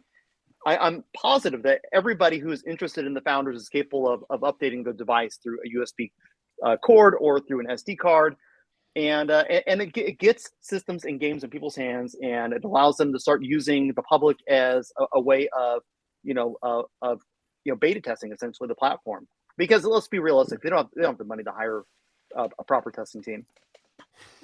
Oh man, this thing, Smash. I have a couple questions for you real quickly, and I think I know Sure. the answer. But the first one is when they announced they entered formal pre-production or whatever. Did Tommy ever tell you what that meant, or did you ever talk to him about that? God, there's been so much that he's told me over the years. I'm trying to, like, which time was this formal pre-production of? I don't even remember. I literally do not remember. God, that's embarrassing. That's like a key moment. And I'm like, yep, don't know. It just falls in with everything else. I have no idea where they were at or what they were thinking with it, but I do recall that happening and do recall getting excited because I'm like, oh, that means that they're I think I think what it was, now that I'm talking, I think it meant that they were like had parts on order that they were getting, but it wasn't all the parts. It was just like certain parts that they'd been waiting for. But I don't think it was like the main motherboard or chipset. I think it was like other parts for like the controllers and stuff like that. So that's another thing, by the way, that if they pivot, they might have already purchased a bunch of stuff for controllers. So I don't know how they would do that. But yeah, save investments last pre-production. When was this? November 23rd. Where are we now? We're going into March soon. Jeez. 5 months ago. Or 4.5 months ago. Because that made it to a lot of people, made it sound like, oh, it's on the line. Yep. The factory is pumping them out. And by the way, that's like literally back when I invested my money. That was literally the mindset I had, is hearing stuff like that, like 2 years ago. And that's why I invested. So people, that's why I did a 180 and started telling people, do not invest, because they're literally doing it to you, what they did to me 2+ years ago, as they said, oh, we're almost there. We just need this last push. It's like, well, what the hell's different this time? So, my other question is this: I've been listening to some old stuff where Tommy is bragging about the retail box, and someone said, like, have you seen the retail box? So I'm curious. Have you seen this amazing retail box? I mean, a system something when the CEO at the time is bragging about the box. I have seen the prototype of the retail box, and I was blown away by it. Yes, it was very impressive for a box. Because I know you might feel like I know you might feel I know you still consider Tommy a friend to a degree, and you want to keep his confidence, but someday, if it never comes out, I want you to tell us what this box is. That's so amazing, because I'm like, it's a box. Please tell me what makes it so amazing. It's not going to make you coffee in the morning, but I mean, it's cool. Like, I guess the best way I could describe it is, like, I don't want to build it up too much. It's on the level of a major platform creator like Nintendo, Microsoft, Sony. Like, you got the Amico, you'd open it up, you would feel like you're opening up a PlayStation 5. You would feel like that would be the feeling of it. It was very high quality, cardboard. very. What's that? So you're saying it was made out of cardboard? I think I could say that, but yes, that was. Because I mean, that's what the PlayStation box is. It's just cardboard. Yes, that I open up. It was a box. Hey, like, the but hey, Xbox subject to change. Pretty fancy. Yeah, I mean, the PlayStation 5 was a cool box. The Wii U was an awesome one. Like, I loved how it had and the Wii was cool too, out of the separate layers and stuff. Like, they have stuff like that with it. That's like, it's very professional. But again, that's extremely subject to change, because I believe, I don't recall the exact number, but I do believe Tommy referring it to being an expensive box relative to what boxes typically cost. Is it better than this box? Yes. Look, I mean, this is an incredible box here. Look, it has a slide cover. It comes off. Does it have the styrofoam? No, because this is like from 1982. But it does have separate boxes that compartmentalize some of the stuff, like the controllers go inside this box here. And then the system, if it wasn't hooked up to my TV right now, would go down here. I mean, the 5200 is like, it's like the swan song of Atari, I mean, it's like the most perfect system ever released up to 1982. This is like really what Intellivision should be trying to replicate. Is the Wait, hold on. They kind of are replicating the 5200 experience, right? I mean, like this console that everybody doesn't want. To the point, though, to the point of what they're doing with the box, I think that's another one of the Tommy going too big, too fast, like trying to compete on the level with the big guys instead of remembering the roots of what his movement was supposed to be. It's like the underdog and getting people to experience it and play it and have fun with it, where it seems more just marketing fluff, and the box is just more marketing fluff just to get people to buy it instead of experiencing it. And that's the frustrating thing for me as an investor who's played it and enjoyed their time with it. It's like, man, you're putting a lot of money into the box for it. That's one of the things that I would probably have questioned before they got to that point, where it could have been very simple, just like the Atari 5200, where it's just a thin cardboard where you open it up and it's in there. But he wanted the customer to feel like it was a special system because this was a passion project for him, which is why I go back to I don't think this was a scam. I genuinely don't believe that because it was all pure passion. I just feel like it was terrible mismanagement.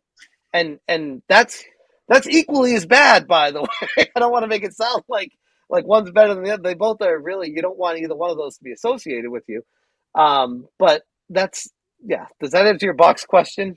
It kind of does, and it brings me back to the Homer car analogy where did Yep, they know yep. how to budget? Did they know how to say, okay, we need to make this thing and we need someone who knows what parts can fit in on a budget that we can get at large scale, instead of like, let's just, what? The box. Imagine Yep. the box. Like, it's like, You I know, mean, think about this You too. get the You just box made me done, think you're of it.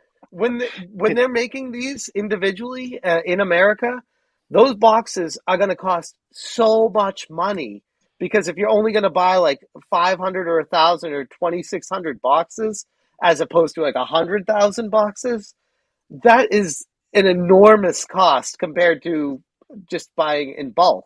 So that's something I didn't even think of. Like it's almost like the founders might get them in like a to-go plastic bag. Like here's your founders edition. or is it going to be like when you were a kid and you ordered the GI Joes with your flag points and they just sent it in a bubble mailer with plain Yes, packaging? They're like, here's your that's founders edition in a massive bubble mailer. We crammed it into a USPS flat rate box for you. Here you go. And Tommy signed the inside of the cardboard from you and put a little message. It's to save money. Tommy might be hand delivering. yes. Yes. All right. So let's call it a night. Thank you guys so much. Gator, I'm going to go around, and if you want to plug anything you can, or any last comments, you can do that. So Gatoros, thank you so much for coming on. You have anything you want to plug or anything you want to say? No, just great chatting with you guys. Absolutely. Genovi? Yeah, thank you so much for having me on. Gatoroo, it was super nice finally be able to chat with you, even though we didn't directly chat. Smash, same with you, buddy. Very nice chatting with you. Tony, also, I haven't actually talked to any of you guys outside of just chatting in the comment section where I probably enjoy myself most. But I really appreciate you having me on the show. I highly respect all of you guys, and it's just nice being in chat with y'all. Smash? Speaking of highly respect, I'll say Genovi, when he came out with his first video, just being real about the Amico, that was the initial moment when I started being like, okay, if Genovi's talking like this, I need to open my eyes a little bit here. That's how much I respect you, man. I know you are. I can't believe your channel hasn't blown up huge yet based off of just how pure, honest, and knowledgeable you are especially in the retro game scene. I got nothing to plug. I haven't made a video in like 8 days. I finally got back to California from the in-laws, and I don't know. But you're Maybe doing it for the going on. clicks. You're Oh yeah, I'm making totally doing so this all much for the more clicks. money than the 10,000 just off your videos.